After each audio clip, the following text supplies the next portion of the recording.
La plupart des footballeurs rêvent de voitures de luxe, de villas et de vêtements de créateurs. Mais Sadio Mané, lui, il rêvait de construire des écoles, de réparer des hôpitaux, de donner de l'eau potable aux gens qui n'en avaient pas. Pourquoi ? Parce qu'il se souvient de ce que c'est que de n'avoir absolument rien. Voici l'histoire d'un enfant de l'un des villages les plus pauvres du Sénégal qui est devenu l'un des ailiers les plus redoutés au monde.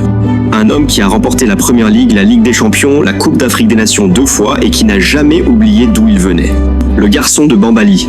Bambali, Sénégal. Un village tellement petit qu'il n'apparaît même pas sur la plupart des cartes. Pas d'électricité, pas d'eau courante. Juste des routes en terre, des maisons de fortune et des enfants qui jouent au football avec tout ce qu'ils pouvaient trouver. Sadio Mané est né ici le 10 avril 1992. Son père était imam, un leader religieux de la communauté. La famille avait peu, mais ils savaient les uns les autres et ils avaient le football. Dès l'âge de 5 ans, Mané était obsédé. Il jouait pieds nus pendant des heures sous le soleil brûlant d'Afrique. Pas de chaussures, pas de vrais ballons, juste un amour pur pour le jeu. Mais ensuite, tout a changé. Quand Sadio avait 7 ans, son père est tombé malade et est décédé. Soudain, la famille avait encore moins qu'avant. Sa mère avait du mal à nourrir ses enfants. Le football semblait être un rêve d'enfant, une perte de temps. Les anciens du village lui disaient de se concentrer sur ses études, de devenir imam comme son père. Mais Mané a refusé d'abandonner. Il savait au fond de lui que le football était sa sortie. Pas seulement pour lui, mais pour toute sa famille, pour tout son village. Cependant, sa famille ne voyait pas les choses ainsi. Ils voulaient qu'il reste, qu'il suive la tradition. Et donc à seulement 15 ans, Sadio a pris la décision la plus difficile de sa vie. Il s'est enfui de chez lui. Avant de continuer, abonne-toi à la chaîne et active la cloche pour ne rater aucune vidéo. Ça m'aide énormément, merci.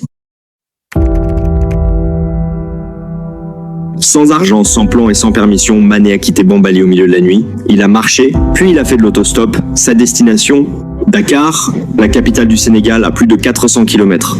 C'était terrifiant, mais c'était pas juste une rébellion, c'était une question de survie. C'était sa seule chance de changer la vie de sa famille. Quand il est finalement arrivé à Dakar, il n'avait rien. C'était un gamin, seul dans une ville immense, dormant partout où il pouvait trouver un abri. Mais ensuite, un miracle s'est produit. Il a été repéré par des recruteurs de Génération Foot, une académie de football partenaire du FC Metz en France.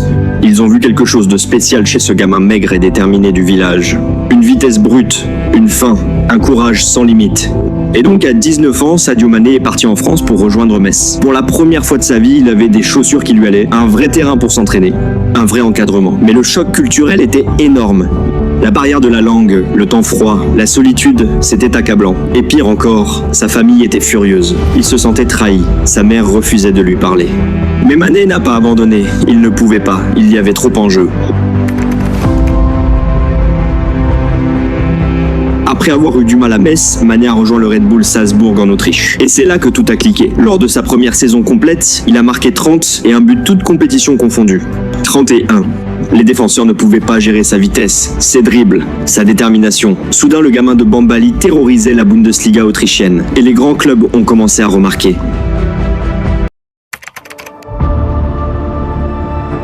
En 2014, Southampton a appelé la Première Ligue, la plus grande scène, et Mané l'a saisi à deux mains. Le guerrier de la Première Ligue. L'impact de Mané à Southampton a été immédiat. En septembre 2015, il a marqué le triplé le plus rapide de l'histoire de la Première Ligue, 2 minutes et 56 secondes contre Aston Villa. La Première Ligue n'avait jamais vu ça.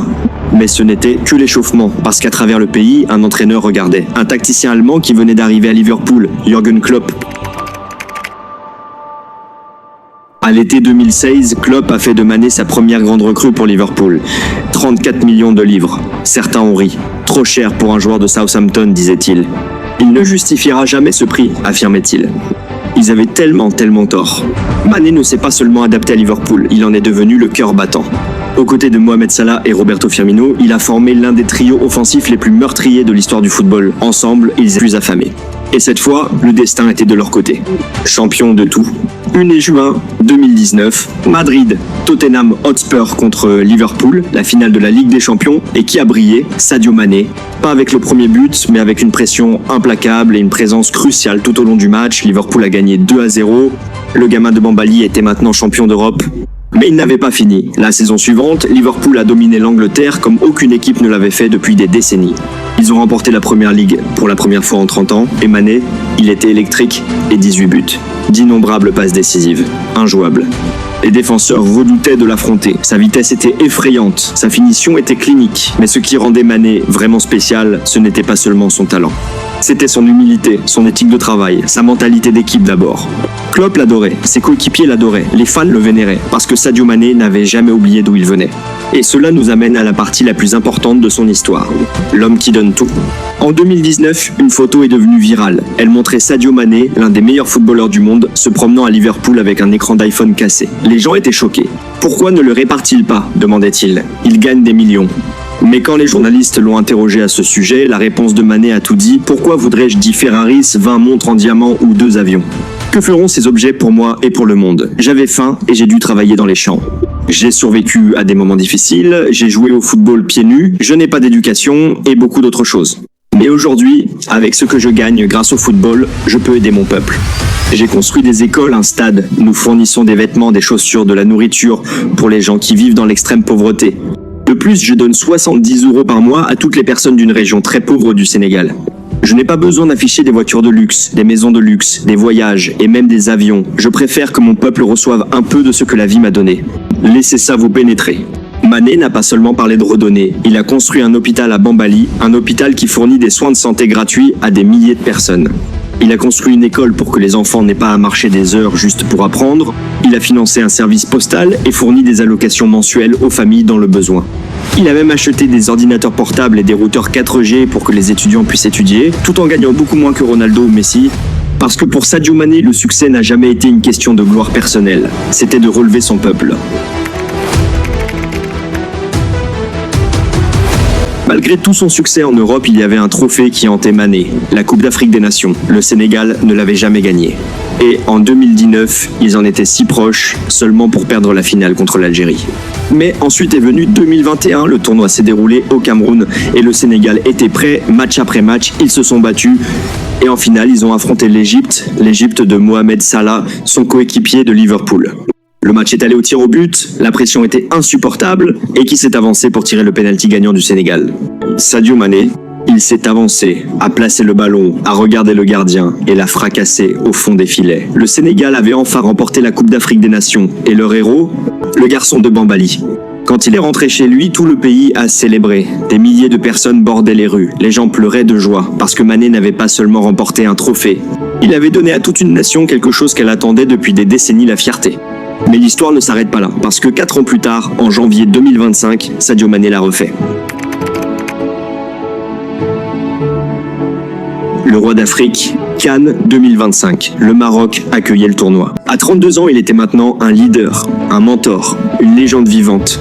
Mais sur le terrain, il restait mortel. Tournoi après tournoi, Mané a montré qu'il n'avait rien perdu de sa magie. Les défenseurs le craignaient toujours, les jeunes joueurs le vénéraient. Et quand le Sénégal avait besoin d'un moment de génie, c'était encore lui qui répondait présent. Et dans les moments cruciaux, Mané a encore une fois prouvé pourquoi il était le cœur de cette équipe. Que ce soit par ses passes décisives, sa vision ou son leadership, il était partout. Et quand le coup de sifflet final a retenti, le Sénégal avait gagné, champion d'Afrique, encore une fois. Mané s'est effondré sur le terrain, submergé d'émotions. 2 CAN, 2 fois héros national. À 32 ans, alors que d'autres ralentissaient, Sadio Mané continuait à écrire l'histoire. Et cette fois, il l'a fait non seulement avec ses jambes, mais avec son cœur et son esprit de leader. Le monde avait douté de lui après son départ de Liverpool. Certains disaient que sa meilleure époque était derrière lui. Mais Mané leur a prouvé à tous qu'ils avaient tort. Les vraies légendes ne se définissent pas par l'âge, elles se définissent par l'impact. Nouveau défi, même cœur. En 2022, Mané avait pris la décision difficile de quitter Liverpool pour rejoindre le Bayern Munich. C'était un nouveau défi, une nouvelle ligue. Et même si les blessures l'ont ralenti, il a toujours montré des éclairs de génie et a remporté la Bundesliga. En 2023, il a rejoint Al Nasser en Arabie Saoudite, retrouvant Cristiano Ronaldo. Certains ont appelé ça un pas en arrière. Mais Mané se fichait des critiques. Il avait déjà tout prouvé. Parce que son héritage ne se mesure pas en but ou en trophée. Il se mesure dans les sourires des enfants qui fréquentent les écoles qu'il a construites. Dans les patients qui reçoivent des soins gratuits dans son hôpital. Dans les familles qui ont de l'eau potable grâce à lui. L'héritage. Alors qu'est-ce qu'on peut apprendre de Sadio Mané ? Que la grandeur ne consiste pas seulement à ce que vous accomplissez, c'est ce que vous donnez. Que le succès sans but est vide, que se rappeler d'où vous venez peut vous inspirer à changer où les autres vont. Mané est passé d'un village sans électricité aux stades les plus brillants du monde. De jouer pieds nus à se tenir sur des podiums avec le trophée de la Ligue des Champions, de n'avoir rien à tout donner. Il n'est pas le joueur le plus tape à l'œil, il n'est pas le plus riche, il n'est pas en couverture de tous les magazines. Mais demandez à n'importe qui à Bambali qui est leur héros et ils vous le diront sans hésitation. Sadio Mané, le garçon qui n'avait rien mais est devenu la star la plus généreuse du football. 2 fois champion d'Afrique, champion d'Europe, champion d'Angleterre, mais surtout champion de son peuple. Et ça, plus que n'importe quel trophée, c'est la vraie grandeur. Si t'as aimé la vidéo, laisse un like, abonne-toi et active la cloche. Dis-moi aussi en commentaire ce que t'en as pensé. À très vite.